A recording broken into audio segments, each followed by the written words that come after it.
السلام علیکم ورحمۃ اللہ۔ بڑی سے بڑی بات پہ ہار نہ ماننے والے اکثر چھوٹی چھوٹی باتوں پہ ٹوٹ جاتے ہیں۔ کوئی خواہش ادھوری نہیں رہتی جب انسان سمجھ جاتا ہے تھامنے والا اللہ ہے۔ جو لوگ ہمیں جانتے ہیں ان کی نظر میں ہم خاص ہیں۔ ملنا اور بچھڑنا زندگی کا حصہ ہے، لیکن بچھڑنے کے بعد ملنا زندگی کی امید کہلاتا ہے۔ فاصلہ کسی رشتے کو جدا نہیں کر سکتا اور وقت کسی نئے رشتے کی تخلیق نہیں کرتا۔ اگر جذبات سچے ہوں تو رشتے ہمیشہ قائم رہتے ہیں۔ پھر ایک وقت آتا ہے جب دل سے ہر خواہش ختم ہو جاتی ہے اور دل چاہتا ہے کہ بس وہی ہو جو رب چاہتا ہے۔ دل کی دنیا بدل دینے والے اقوال زریں، یہ جملے یاد کر لو، زندگی سنور جائے گی۔ غیبت نیک اعمال کو کھا جاتی ہے، توبہ گناہوں کو کھا جاتی ہے، غم عمر کو کھا جاتا ہے، نیکی بدی کو کھا جاتی ہے۔ ہوش والوں کو خبر کیا بے خودی کیا چیز ہے، عشق کیجئے پھر سمجھیے زندگی کیا چیز ہے۔ ان سے نظریں کیا ملیں، روشن فضائیں ہو گئیں، آج جانا پیار کی جادوگری کیا چیز ہے۔ بکھری زلفوں نے سکھائی موسموں کو شاعری، جھکتی آنکھوں نے بتایا کشتی کیا چیز ہے۔ ہم لبوں سے کہہ نہ پائے ان سے حال دل کبھی، اور وہ سمجھے نہیں یہ خاموشی کیا چیز ہے۔ دنیا میں کچھ حادثے ایسے ہوتے ہیں جو سمجھا دیتے ہیں کہ ماں باپ کے سوا کوئی مخلص نہیں ہوتا۔ تقریباً 18,000 مخلوقات میں صرف انسان ہی پیسہ کماتا ہے۔ کوئی مخلوق کبھی بھوکی نہیں رہتی اور انسان کا کبھی پیٹ نہیں بھرتا۔ جو آپ کی برائی کرتے ہیں انہیں کرنے دو، کیونکہ برائی وہی کرتے ہیں جو برابری نہیں کر سکتے۔ اگر میرا علم مجھے انسان سے محبت کرنا نہیں سکھاتا تو ایک جاہل مجھ سے 1000 درجے بہتر ہے۔ زندگی میں سکون کی زندگی جینے کے 2 ہی طریقے ہیں۔ معاف کر دو ان کو جنہیں تم بھول ہی نہیں سکتے، بھول جاؤ ان کو جنہیں تم معاف نہیں کر سکتے۔ رشتے خون کے نہیں احساس کے ہوتے ہیں۔ اگر احساس ہو تو اجنبی بھی اپنے ہو جاتے ہیں، اگر احساس نہ ہو تو اپنے بھی اجنبی ہو جاتے ہیں۔ ساری بات دل کی ہوتی ہے۔ اگر انسان کا دل ہی مر جائے تو لاکھ بہترین چیزیں عطا کر دی جائیں، لبوں پر مسکراہٹوں کے پھول نہیں کھلتے۔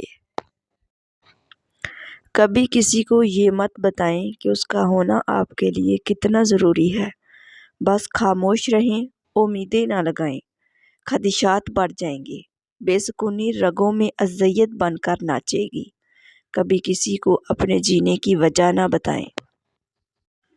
بڑی سے بڑی بات پہ ہار نہ ماننے والے اکثر چھوٹی چھوٹی باتوں پہ ٹوٹ جاتے ہیں۔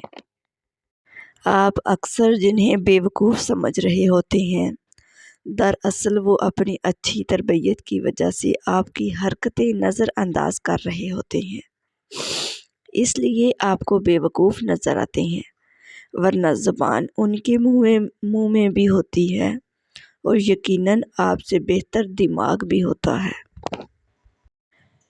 اگر تم اپنے دل کو نرم کرنا چاہتے ہو تو مسکینوں کو کھانا کھلاؤ اور یتیموں کے سروں پر شفقت سے ہاتھ پھیرو۔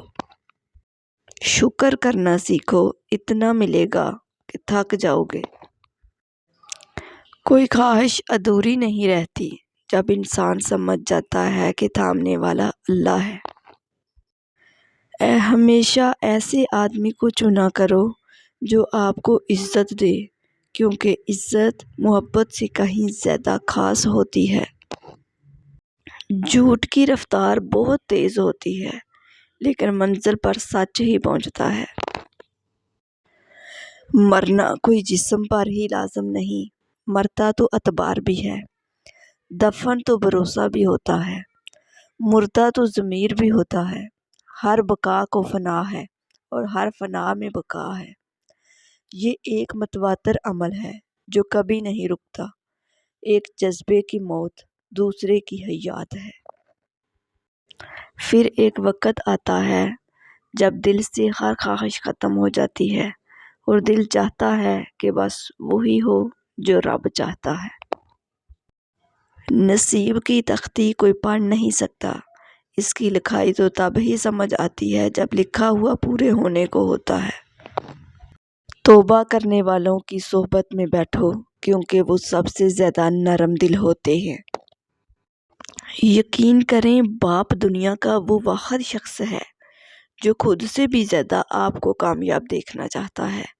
والد کی ناراضگی یعنی اللہ کی ناراضگی۔ مسلمانوں کے زوال کی وجہ عبادات میں کمی نہیں بلکہ دنیاوی معاملات میں بے ایمانی اور اسلام کو عبادات تک محدود کرنا ہے۔ منہ میں زبان تو سب رکھتے ہیں مگر کمال وہ کرتے ہیں جو اسے سنبھال کر رکھتے ہیں۔ دنیا میں سب سے مطمئن لوگ وہ ہیں جنہیں اپنے معاملات اللہ تعالیٰ کے سپرد کرنے کی عادت ہو۔ تباہی اور بربادی ہے ایسے تمام لوگوں کے لیے جو انسانوں کو طعنے دیتے رہتے ہیں اور ان کے عیبوں کی تلاش میں لگے رہتے ہیں۔ وہ اتنا پاک ہے کہ جس کو چن لیتا ہے اسے پاک کر دیتا ہے۔ جب آپ کچھ بھی نہ کر سکے تو اپنی دعاؤں میں اضافہ کر دیں کیونکہ اللہ کے سوا کوئی آپ کو کچھ نہیں دے سکتا۔ اپنے دن کا آغاز صدقہ دینے سے شروع کرو، اس دن تمہاری کوئی دعا رد نہیں کی جائے گی۔ زیادہ سوچنا انسان کو ختم کر دیتا ہے، بس دعا کرو اور اللہ پر چھوڑ دو۔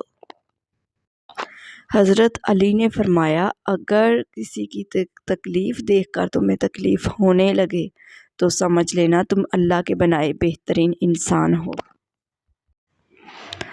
جب دعا کرتے وقت تمہاری آنکھوں سے آنسو آنے لگیں تو سمجھ جانا تمہاری دعا بارگاہ الہی میں قبول ہو چکی ہے۔ خوش نصیب ہے وہ عورت جس کو شوہر کا بازو تکیے کے طور پر میسر ہو۔ اپنی بیوی کی گود میں سر رکھ کر سونا سنت رسول اللہ صلی اللہ علیہ وسلم ہے۔ ناظرین اگر آپ کو میری ویڈیوز اچھی لگتی ہیں تو پلیز میرے چینل کو سبسکرائب کر دیجیے گا، بیل آئیکن کو پریس کر دیجیے گا، میری ویڈیوز کو لائک اور شیئر کر دیجیے گا۔ شکریہ، اللہ حافظ۔